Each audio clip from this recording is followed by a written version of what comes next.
लोकपाल और लोकायुक्त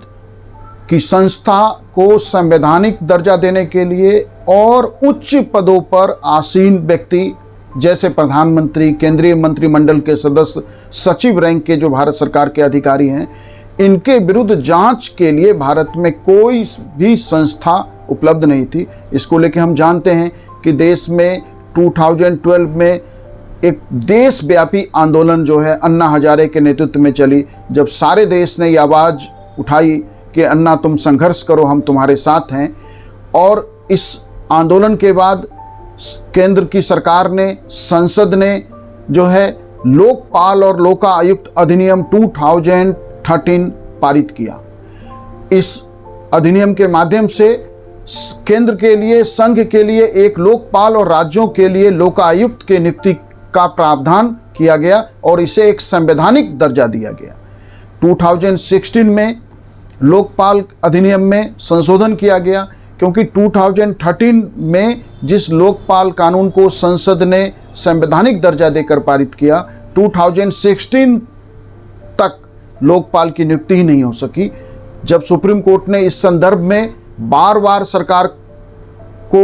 जो है इस पे सवाल उठाए कि, और सरकार बार बार यह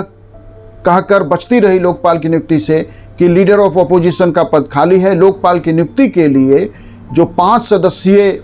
समिति लोकपाल की नियुक्ति करती है,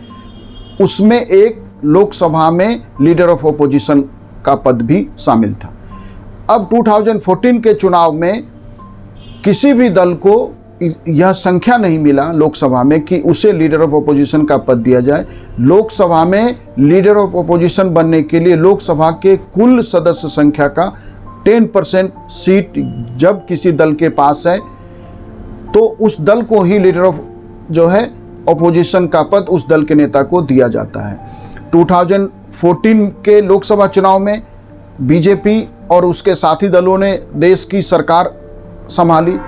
लेकिन विपक्ष में किसी दल के पास लोकसभा में लीडर ऑफ अपोजिशन का पद पाने के लिए जो 10% लोकसभा की सीटों की शर्त है वह पूरा नहीं करने के कारण लोकपाल की नियुक्ति नहीं की जा रही थी। तब 2016 में संशोधन किया गया लोकपाल एक्ट में और यह प्रावधान किया गया कि यदि लीडर ऑफ अपोजिशन की शर्त पूरी नहीं होती तो लोकसभा में जो सबसे बड़ा विपक्षी दल होगा उसके नेता को इस समिति का सदस्य माना जाएगा। लोकपाल की नियुक्ति के अंतर्गत जो है संसद ने जो कानून बनाया उसके अंतर्गत लोकपाल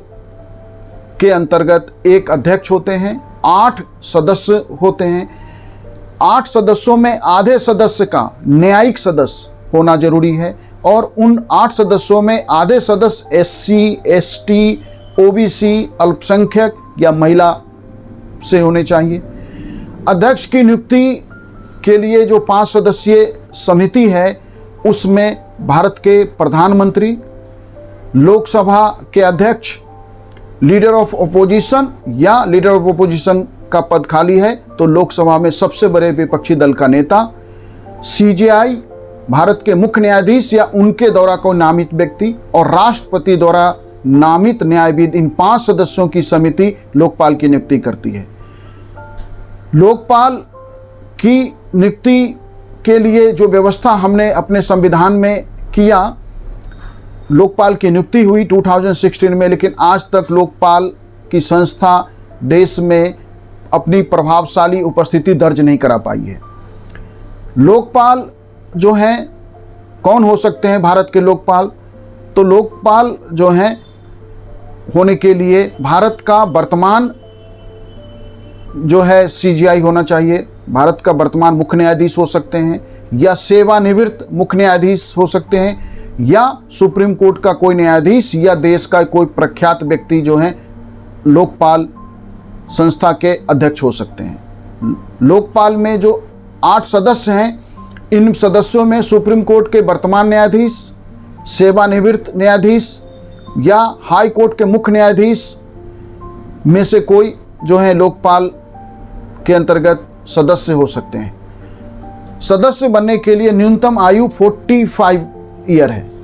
अन्य कुछ सदस्य भी होते हैं जो प्रख्यात व्यक्ति हैं, जिन्होंने भ्रष्टाचार रोधी नीति के क्षेत्र में, सार्वजनिक प्रशासन के क्षेत्र में, देश के अंतर्गत सतर्कता के क्षेत्र में,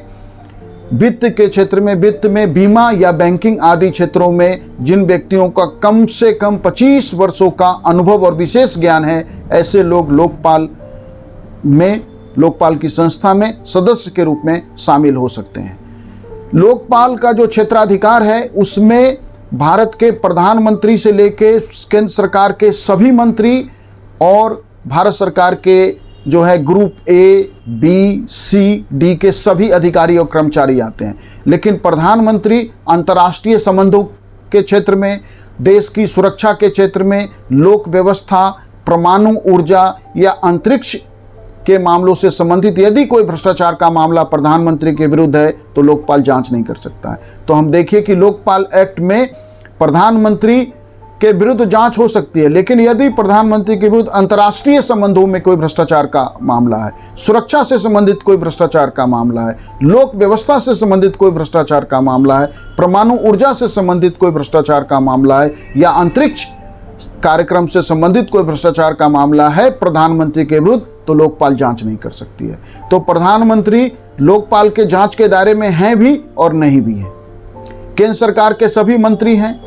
तो लोकपाल को जांच का अधिकार दिया गया और यह माना गया कि जब देश में हम लोकपाल की नियुक्ति कर देंगे तो प्रधानमंत्री से लेकर केंद्र सरकार के मंत्री और भारत सरकार के स्पेशली जो सचिव रैंक के अधिकारी हैं, उनके विरुद्ध जांच के लिए कोई भी संस्था हमारे देश में सक्षम जो है संस्था नहीं थी। कोई भी संस्था, कोई अधिकार नहीं था, ऑथोरिटी नहीं था कि जांच कर सके। तो माना गया कि जब हम लोकपाल कानून लेके आएंगे और देश में लोकपाल की नियुक्ति कर पाएंगे तो जो है उच्च पदों पे बैठे लोग हैं, उनके भ्रष्टाचार के विरुद्ध जांच हो सकेगी और कार्रवाई हो सकेगी। लेकिन आज तक लोकपाल की नियुक्ति के भी 7-8 साल हो गए, लेकिन आज तक किसी मंत्री के विरुद्ध या किसी संसद सदस्य के विरुद्ध भी यह जांच कर सकती है। लोकपाल के कोई भी महत्वपूर्ण जांच या महत्वपूर्ण कार्रवाई का कोई खास उल्लेख आज तक नहीं आया। लोकपाल संस्था आज तक अपनी उपस्थिति दर्ज नहीं करा पाई है। लोकपाल को अपने जांच के संबंध में सीबीआई को निर्देश देने की शक्ति है वैसे मामले में जिन्हें लोकपाल ने उन्हें सौंपा है। लेकिन जिस देश ने यह माना था कि यदि हम भारत में लोकपाल की नियुक्ति कर पाए, लोकपाल को एक संवैधानिक संस्था बना पाए, तो उच्च पदों से भ्रष्टाचार खत्म हो जाएगा। उच्च पदों पे बैठे लोगों के विरुद्ध भ्रष्टाचार के मामले तो सामने आते रहते हैं, लेकिन कोई जांच हो। वैसे ही राज्यों में जो लोकपाल संघ के लिए काम करते हैं, वही सारे काम लोकायुक्त राज्यों में करते हैं कि मुख्यमंत्री, राज्यों के सभी प्रकार के मंत्री, राज्यों में सभी प्रकार के अधिकारी, चाहे वो group A, B, C, D हो, तो न लोकपाल और न ही लोकायुक्त। कई राज्यों में लोकायुक्त के पद खाली हैं, कई राज्यों में लोकायुक्त की संस्था में जो सदस्यों का पद है वो खाली है। तो लोकपाल की संस्था या लोकायुक्त जो राज्यों में उच्च पदों पे बैठे भ्रष्टाचार के मामलों की जांच करती है, दोनों में से कोई भी संस्था अपने संवैधानिक उद्देश्य को आज तक पूरा नहीं कर पाई, या जो आशा था कि उच्च पदों के भ्रष्टाचार के विरुद्ध जांच जो है लोकपाल कानून को या लोकायुक्त कानून को संवैधानिक दर्जा देने के बाद बंद हो जाएगा, ये आज तक जो है देखने को नहीं मिला। अब सवाल है कि जिस संस्था में अध्यक्ष सुप्रीम कोर्ट का मुख्य न्यायाधीश जो है के लेवल का या सुप्रीम कोर्ट के न्यायाधीश के लेवल का व्यक्ति, जहां सदस्य भी सुप्रीम कोर्ट के न्यायाधीश या हाई कोर्ट का चीफ जस्टिस के लेवल का व्यक्ति हो, वह संस्था प्रभावी क्यों नहीं हो पाई? यह देश के सामने एक सवाल है। हम इन सवालों पे एक दूसरे वीडियो में बात करेंगे। Thank you.